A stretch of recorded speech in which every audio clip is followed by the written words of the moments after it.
आज से लगभग 300 साल पहले जब एक अमीर आदमी ने एक एस्ट्रोलॉजर लड़की पर काला जादू करने का इल्जाम लगाकर उसकी बेटी को मरवा दिया, तो बदला लेने के लिए उस एस्ट्रोलॉजर ने अपनी जान दे दी और भविष्य देखने वाले कुछ टैरो कार्ड्स के साथ अपनी आत्मा को जोड़ दिया। और कुछ ही दिनों के अंदर उन कार्ड्स के जरिए उसने उस अमीर आदमी और उसके पूरे परिवार को मौत के घाट उतार दिया। पर इसके बावजूद उसकी आत्मा को शांति नहीं मिली और उस दिन के बाद जो भी उन टैरो कार्ड्स की मदद से अपना भविष्य जानने की कोशिश करता, तो उस एस्ट्रोलॉजर की आत्मा उसे बहुत ही दर्दनाक मौत देती। जिसके बाद सदियां बीतती गई और धीरे धीरे ये टैरो कार्ड सिर्फ एक खूनी कहानी बनकर रह गए। लेकिन किसी को भी इस बात का कोई अंदाजा नहीं था कि एक दिन ये श्रापित कार्ड्स कुछ बेखबर दोस्तों के हाथ लगने वाले थे। दरअसल आज से कुछ दिनों पहले छुट्टियां बिताने के लिए कुछ दोस्त जंगल के बीचों बीच बने घर के बाहर कैंपिंग करने आए थे और वहाँ उन लोगों के बीच काफी हंसी मजाक हो रहा था। पर तभी ग्रांट और पैक्सटन नाम के दो लड़के घर के अंदर शराब लेने चले गए, मगर जब उन्हें घर के अंदर कुछ भी नहीं मिला और उन्होंने अपने बाकी दोस्तों को इस बारे में बताया कि अब इस घर में बिल्कुल भी शराब नहीं बची है, तो सब लोग घर में इधर उधर शराब ढूंढने लगे। जिसके दौरान कुछ दोस्तों को एक ऐसा कमरा दिखाई दिया जिसके अंदर जाना मना था, लेकिन उन्होंने इस बात पर ज्यादा ध्यान न देते हुए उस दरवाजे को खोल दिया। पर जैसे ही सब लोग उस कमरे के अंदर गए तो उन्हें वहाँ शराब तो नहीं मिली, मगर एस्ट्रोलॉजी का कुछ सामान दिखाई दिया जो कि काफी पुराना हो चुका था। और उन चीजों को देखकर वो सब दोस्त काफी हैरान हो गए। इसी बीच पैक्सटन को कुछ टैरो कार्ड दिखाई दिए, जिन्हें देखते ही उसने अपने बाकी दोस्तों को उनके बारे में बताया। तब हेली नाम की एक लड़की ने उन कार्ड्स को गौर से देखते हुए बताया कि टैरो कार्ड्स का संबंध शैतानी शक्तियों से भी माना जाता है, लेकिन एस्ट्रोलॉजी में इनका इस्तेमाल लोगों का भविष्य देखने के लिए किया जाता है। हालांकि इन कार्ड्स पर बनी अजीब पेंटिंग्स को देखकर लग रहा था कि ये बहुत पुराने हैं। पर उस वक्त सभी दोस्तों ने हेली से कहा कि वो इन कार्ड्स के जरिए सबका भविष्य देखे और हेली भी इस काम के लिए तैयार हो गई। मगर जैसे ही उसने टैरो कार्ड्स को पढ़ना शुरू किया तो अचानक उसे एक हल्का सा हवा का झोंका महसूस हुआ, जिसे देखते ही हेली ने सबको ये चेतावनी दी कि हमें ये नहीं करना चाहिए, क्योंकि इन कार्ड्स का इस्तेमाल करने से बाजी उल्टी भी पड़ सकती है और भविष्य देखने की जगह हमारे साथ कुछ बुरा भी हो सकता है।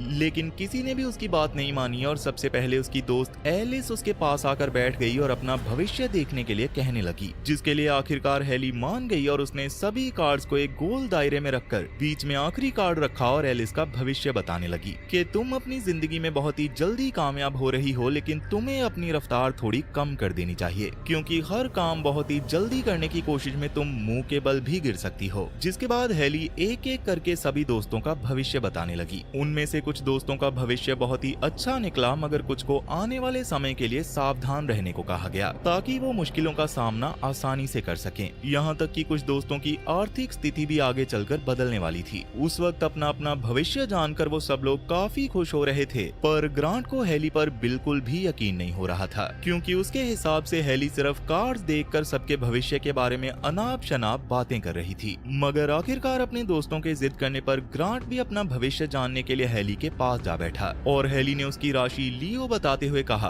कि लियो राशि के लोग बहुत ही ज्यादा स्ट्रॉन्ग और घमंडी स्वभाव के होते हैं, लेकिन उनमें क्रूरता नहीं होती, बल्कि ये लोग दिल के काफी नेक माने जाते हैं। मगर इस महीने तुम्हें बहुत ही सावधानी से रहना चाहिए, क्योंकि तुम्हारी परछाई में कोई शैतानी ताकत छुपी हुई है। शायद तुम्हारा सामना खुद शैतान से भी हो सकता है और इसी वजह से तुम्हें अपने किसी भी करीबी की बलि भी देनी पड़ सकती है। मगर ग्रांट ने उसकी किसी भी बात पर यकीन नहीं किया, क्योंकि उसे लग रहा था कि हेली उसके बारे में झूठी बातें बना रही है और उससे बदला लेने की कोशिश कर रही है, क्योंकि कुछ दिन पहले ही उन दोनों का ब्रेकअप हुआ था। इसलिए गुस्से में आकर ग्रांट ने हेली से कहा कि तुम एक बार अपना भी भविष्य देख लो, और इतना कहकर वो वहाँ से चला गया। लेकिन ग्रांट के कहने पर जब हेली ने अपना भविष्य देखा तो उसे पता चला कि प्यार उसके लिए बहुत ही ज्यादा हानिकारक साबित होने वाला है। खैर, अब इसके अगली सुबह सब दोस्त जंगल के बीचों बीच बने उस घर को छोड़कर आखिरकार अपने घर की ओर जाने लगे, जहां रास्ते में जाते हुए लूकस नाम का एक लड़का $700 की लॉटरी जीत गया और इतनी बड़ी रकम जीतकर वो बहुत ही ज्यादा खुश हो गया था। लेकिन सबसे हैरान कर देने वाली बात ये थी कि एक दिन पहले ही हेली ने अपनी भविष्यवाणी में उसके बारे में बिल्कुल यही कहा था कि कुछ ही दिनों के अंदर उसे अच्छी खासी रकम मिलने वाली है। यानी कि लूकस की भविष्यवाणी सच साबित हो चुकी थी और कुछ ही देर बाद सब लोग अपने अपने घर वापस पहुंच गए, जहां एलिस अपनी एक दोस्त से फोन पर बात कर रही थी, पर तभी उसकी नजर घर के अंदर छत पर जाने वाली एक सीढ़ी पर पड़ी। मगर हैरानी की बात ये थी कि उस वक्त एलिस पूरे घर में बिल्कुल अकेली थी, तो फिर आखिरकार ये सीढ़ी वहाँ पर लगाई किसने? लेकिन एलिस ने इस बात को ज्यादा अहमियत ना देते हुए सीढ़ी को हटाकर वापस उसकी जगह पर रख दिया और कमरे में जाकर दोबारा अपनी दोस्त से बात करने लगी। पर कुछ ही देर बाद उसे एक अजीब सी आवाज सुनाई दी और जैसे ही वो कमरे से बाहर निकली तो उसने देखा कि वही सीढ़ी फिर से छत के पास लगी हुई थी। अब ये सब देखने के बाद एलिस को लगा कि शायद कोई उसके साथ मजाक कर रहा था और इसी वजह से वो भी उस सीढ़ी के सहारे छत पर चढ़ने लगी। लेकिन वहाँ अंधेरा इतना ज्यादा था कि उसे कुछ भी साफ दिखाई नहीं दे रहा था। तब अचानक उसे महसूस हुआ कि उसके आसपास कोई बहुत ही तेजी से इधर उधर दौड़ रहा था और देखते ही देखते वहाँ का माहौल पूरी तरह से बदल गया। एलिस को अपनी राशि का टैरो कार्ड दिखाई दिया और उसी के साथ एक शैतान अचानक उसके सामने आ गया, जिससे डर के मारे एलिस सीधा सीढ़ी से नीचे गिर गई। तभी उसकी दोस्त का फोन आने लगा, लेकिन एलिस के पास कॉल उठाने तक का भी वक्त नहीं था, क्योंकि उस शैतान ने सीढ़ी की मदद से उसके सर पर इतनी जोर से वार किए कि आखिरकार एलिस ने वहीं पर दम तोड़ दिया। अब इसके अगली सुबह जब एलिस के दोस्तों को उसकी मौत की खबर मिली तो सब लोग बहुत ही ज्यादा घबरा गए। उनमें से पेज नाम की लड़की इतनी ज्यादा डर चुकी थी कि उसने हेली से उस रात अपने घर पर ही रुकने की गुजारिश की, जिस पर हेली मान भी गई। हालांकि एलिस की मौत से वो खुद भी अंदर ही अंदर बहुत दुखी थी। इसी दौरान अचानक पेज के एक बुरे सपने की वजह से नींद खुल गई और उसने हेली से कहा कि अगर मैं उस रात एलिस के साथ उसके घर पर रुक जाती तो शायद आज वो जिंदा होती। जिस पर हेली ने जवाब दिया कि हम अपनी तकदीर कभी भी नहीं लिख सकते और न ही लिखी हुई तकदीर को बदल सकते हैं। हमारी किस्मत में जो लिखा होता है हमारे साथ वही होता है। ये कहकर हेली ने पेज को अपने बचपन की एक कहानी सुनाई और आखिरकार उसे शांत करने में कामयाब हो गई। लेकिन अभी भी सब कुछ ठीक नहीं हुआ था। रात के अंधेरे में जब लूकस अपने घर की ओर जा रहा था तब एलिस को मारने वाला वही शैतान उसका पीछा करने लगा। जल्दी ही लूकस को भी इस बात का एहसास हो गया और जब वो ट्रेन पकड़ने के लिए स्टेशन के अंदर गया तो अचानक उसके सामने गहरा अंधेरा छा गया और धीरे धीरे वो शैतान उसकी तरफ बढ़ने लगा। उस वक्त लूकस किसी तरह उससे बचता हुआ स्टेशन के एक दूसरे रिस्ट्रिक्टेड एरिया में पहुंच गया, लेकिन वहां का माहौल भी बहुत ही ज्यादा अजीब हो चुका था। तभी उसकी नजर एक न्यूज़पेपर पर पड़ी जिसमें उसकी ही मौत की खबर छपी हुई थी और इसी बीच उस शैतान ने लूकस को इतनी बुरी तरह से डरा दिया कि वो घबराकर एक बंद पड़ी ट्रेन के अंदर जाकर छिप गया। लेकिन उस शैतान ने अभी उसका पीछा नहीं छोड़ा था। जैसे ही उसने दोबारा लूकस को डराया तो वो घबराहट में उस बंद ट्रेन से बाहर निकल पड़ा और उसी वक्त सामने से आ रही तेज रफ्तार ट्रेन ने उसे टक्कर मार दी, जिससे मौके पर ही उसकी मौत हो गई। खैर अब इसके अगली सुबह जैसे ही उसके दोस्तों को लूकस की मौत की खबर मिली तो वो सब बुरी तरह से डर गए, क्योंकि कुछ ही दिनों के अंदर उनके दो करीबी दोस्त बहुत ही अजीब तरीके से अपनी जान गंवा चुके थे और जल्दी ही पुलिस ने भी उन सबसे तहकीकात करना शुरू कर दिया था। लेकिन उन्हें उन लोगों से ज्यादा काम की बातें पता नहीं चल सकी, इसलिए पुलिस ने सबको अपने अपने घर जाने को कहा। मगर लूकस और एलिस की मौत के बाद सभी बुरी तरह से डरे हुए थे और इसी वजह से उन्होंने कुछ दिनों तक एक साथ रहने का फैसला कर लिया, जहां हेली ने कहा कि मुझे तकदीर पर पूरा भरोसा है और मेरे हिसाब से मैंने जिसकी जैसी भविष्यवाणी की थी उसी के मुताबिक सबकी मौत भी लिखी हुई है। लूकस की भविष्यवाणी में मैंने कहा था कि उसकी राशि के हिसाब से वो बहुत ही ज्यादा रूल्स तोड़ता है और गलत रास्ते पर भी जा सकता है, और हुआ भी बिल्कुल वैसा ही। वो एक रिस्ट्रिक्टेड एरिया में चला गया और ट्रेन की टक्कर लगने से उसकी जान चली गई। मैंने ये भी कहा था कि उसे जल्दी ही अच्छी खासी रकम मिलने वाली है और उसके अगले ही दिन उसे $700 की लॉटरी भी लग गई थी।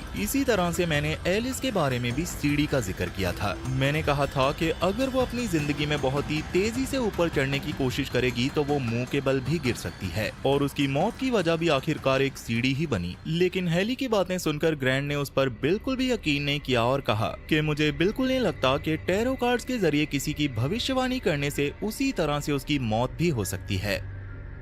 मगर सबसे बुरी बात ये थी कि अगर हेली की बात सच निकली तो अब अगली बारी उनमें से ही किसी एक की होने वाली थी। इसी वजह से हेली ने अपना लैपटॉप खोला और टैरो कार्ड से जुड़े कई आर्टिकल पढ़ने लगी। वहाँ उसे एक एस्ट्रोलॉजर के बारे में पता चला, जिसके बाद वो अपने सभी दोस्तों के साथ उस एस्ट्रोलॉजर से मिलने के लिए निकल पड़ी। तब रात भर का सफर तय करने के बाद आखिरकार वो सब लोग उस एस्ट्रोलॉजर के घर पहुँच गए, जिसका नाम एल्मा था। पहले तो एल्मा उनकी एक भी बात सुनना नहीं चाहती थी, लेकिन बहुत ज्यादा रिक्वेस्ट करने के बाद बाद आखिरकार वो उनकी मदद करने के लिए तैयार हो गई। तब हेली ने एल्मा से कहा कि जब से मैंने टैरो कार्ड्स के जरिए अपने दोस्तों का भविष्य देखा है, तब से धीरे धीरे सबकी मौत होने लगी है, तो क्या आप हमारी मदद कर सकती हैं? जिस पर एल्मा ने पूछा कि क्या तुम्हें वो टैरो कार्ड्स किसी लकड़ी के बॉक्स में मिले थे? और जब हेली ने हैरानी से हाँ में जवाब दिया तो एल्मा ने बताया कि आज से लगभग 50 साल के अंदर इन टैरो कार्ड्स की मदद से भविष्य जानने की कोशिश में बहुत से लोग अपनी जान गंवा चुके हैं। उन लोगों में से एक मैं भी थी जो पहले भविष्यवाणी किया करती थी, लेकिन मैं ही इकलौती हूँ जो आज तक जिंदा हूँ।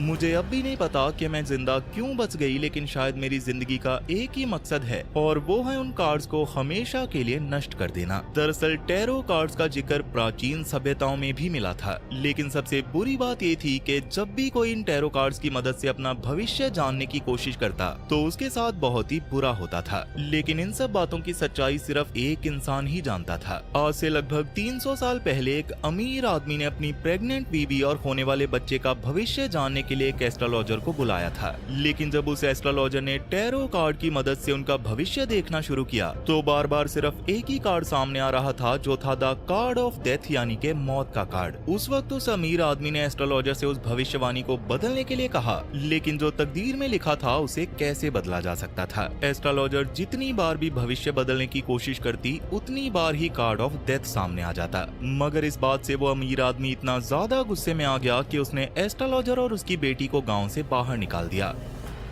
अब इस घटना के कुछ दिनों के बाद जब उस अमीर आदमी के घर बच्चा पैदा हुआ तो एस्ट्रोलॉजर की भविष्यवाणी के मुताबिक वो मरा हुआ पैदा हुआ, जो देखकर उस अमीर आदमी को और भी ज्यादा गुस्सा आ गया और इसी गुस्से में उसने एस्ट्रोलॉजर पर काला जादू करने का इल्जाम लगाकर बदला लेने के लिए उसकी बेटी को फांसी पर लटकाकर उसकी जान ले ली। तब अपनी बेटी की मौत से वो एस्ट्रोलॉजर इतना ज्यादा टूट गई कि उसने काले जादू की मदद से अपनी आत्मा को उन टैरो कार्ड्स के अंदर कैद कर दिया और इसके लिए उसने अपनी भी कुर्बानी दे दी। जिसके बाद उसका बदला धीरे धीरे करके पूरा होने लगा और उसने उस अमीर आदमी और उसके सभी साथियों को एक एक करके बहुत ही दर्दनाक मौत दी। और तब से लेके आज तक जो भी उन टैरो कार्ड्स की मदद से अपना भविष्य देखने की कोशिश करता है तो उसकी मौत भी बहुत ही खौफनाक तरीके से होती है। और अब तुम सबकी जान बचाने का सिर्फ एक ही तरीका है और वो है उन टैरो कार्ड्स को हमेशा के लिए तबाह कर देना। तो अब एल्मा की बातें सुनने के बाद सब लोग अपने घर की ओर निकल पड़े, लेकिन ग्रांट को अब भी उसकी बातों पर यकीन ही नहीं हो रहा था। मगर रास्ते में अचानक उनकी कार रुक गई और धीरे धीरे उनके साथ वही सब होने लगा जिसके बारे में हेली ने भविष्यवाणी के दौरान पहले ही बताया था।